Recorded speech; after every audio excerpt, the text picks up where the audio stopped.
गोजोनथाव खौरां लोगोफोर, नोंथांमोननि थाखाय मोनसे गोदान भिडिअ।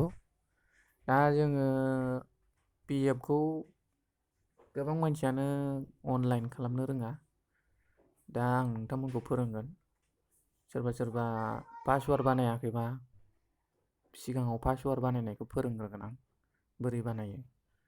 पासवार्डआ जाहैबाय जोंना बानायनांगौआ ओरैबायदि एक्टिभेट खालामनांगौ। UN नाम्बार होनानै पासवार्ड होनानैसो जोङो अनलाइनखौ खालामनो हायो। दा बेनिखायनो आङो एक्टिभेट खालामनायखौ फोरोंसै। दा थौदो मबाइल स्क्रिनाव। दा जों बयनिबो सिगां ब्राउजाराव थांगोन, मोनसे गुगोलाव नङाबा क्रम ब्राउजाराव। आं क्रम ब्राउजारखौ सालायो। क्रम ब्राउजारखौ खेवगोन आं। नों क्रम ब्राउजार स्टेपखौ नायै नायै सोलोंलांबानो जाबाय, बोरै आं थानायाव नेटआ एसे स्ल'लै, नोंसिनाव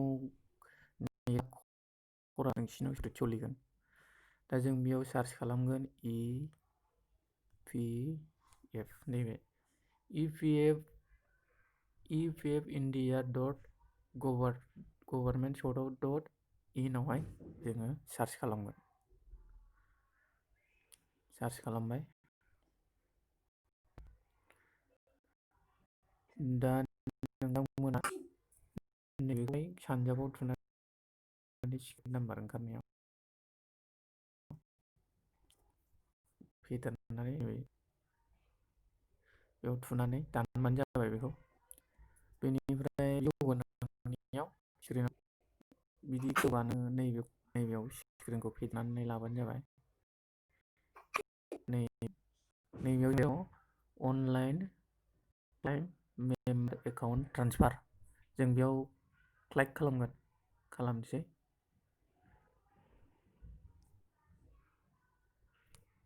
गेवगोन। दसे नेटआ स्ल'बा गेवनायाव बिराद टाइम लागोन, आरो नेटआ नोंना फास्टबा थाबनो गेवगोन आरो। गेवगासिनो दं।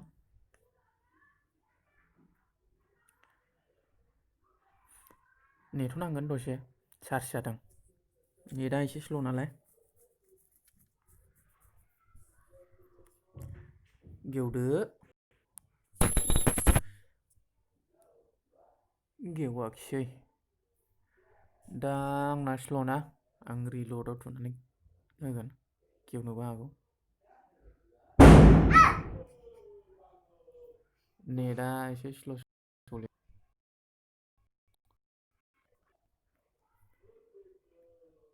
नेथ' दसे गेवगासिनो दं। नोंथांमोना आंनि चेनेलाव गोदानबा साबस्क्राइबखौ खालामनानै लाबा मोजां जागोन, आरो बेल आइकनखौ थुनानै लाबा, जाहाथे आं भिडिअखौ गोदान हगारबा बयनिबो सिगां नुगोन नोङो, नोंनाव थाबनो नुजानानै थाहैगोन सिगांनो। बेनिखायनो खावलायनाय जाबाय।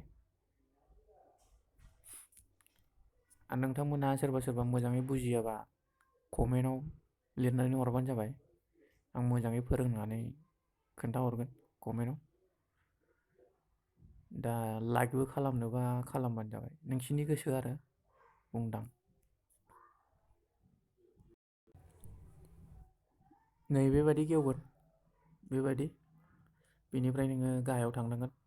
नैबेयावथ' नोङो नोंनि UN नाम्बार होनानै बेयाव पासवार्ड होनानै नैबेयाव केपचाखौ बुनानै साइन इन खालामबा गेवगोन नोंनि आइडिया।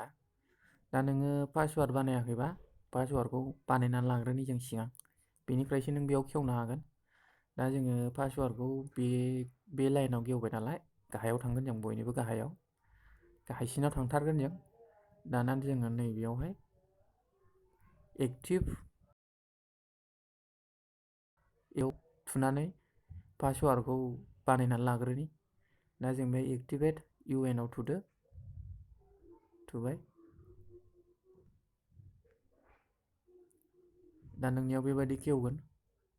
बेबायदि खेवनायाव नैबेयाव UN नाम्बार बिदों फार्स्टआव बेयाव। दा नों बेयाव UN नाम्बारखौ होबानो जाबाय। आं UN नाम्बारखौ थुनोसै। दानिया आं आंनि UN नाम्बारखौ बुनोसै बाव। आंनि UN नाम्बारा जाहैबाय 1012 बेनिफ्राय 77003778। दा बेखौ बुखांनायनि उनाव बोखोदो नों गोजौआव। बेवहाय नोङो जेखौबो होनाङा, खालि थाहो। नों गाहायाव फैबानो जाबाय डाइरेक्ट। गाहायाव फैनानै आधार कार्डआवबो जेबो होनाङा, पेन कार्डआवबो जेबो होनाङा। दा नों नैबेयाव सिदा नामखौ होबानो जाबाय, नोंनिखौ मा नाम। नैबावहाय आं आंनि नामखौ होनोसै।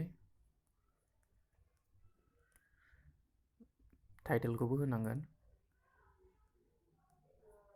ओमफ्राय नोंनिया नामजों डेट अफ बार्थजों मिलायाबा जानाय नङा दै। बेनि गाहायाव नैबे डेट अफ बार्थखौ बुदोबाव। नै गाहायाव नैबादि ओंखारगोन नोंनियाव। सिगां बेबायदि ओंखारगोन ना। सिगां नोङो नैबेयाव सनखौ बुनानै लाग्रो, बेसेबां सन। आंनिया 1994। ओमफ्राय बिनि उनाव बिदि ओंखारगोन। ओमफ्राय बेखौ दाननानै नों ओरै बोख्लायनानै नैबेयाव मासखौ सेलेक्ट खालामदो। बबे मास नोंनिया। आंनिया जानुवारि फेब्रुवारि। मार्च आं। बेनिफ्राय डेटआ बेसे, आंनिया 7। बिदि थुब्लानो नै नोंनियाव बिदि ओंखारगोन, 7/3/1994। बेनिफ्राय मबाइल नाम्बारा नों बबेखौ होआमोन कम्पानियाव हाबनाय समाव, बेनो थागोन नोंनिया नाम्बारा। आरो नाम्बार गैयाबा नोङो हानाय नङा बिदि बानायनो। नोंनि नाम्बारा थानांगोन। आं आंनि नाम्बारखौ होनोसै। 1 3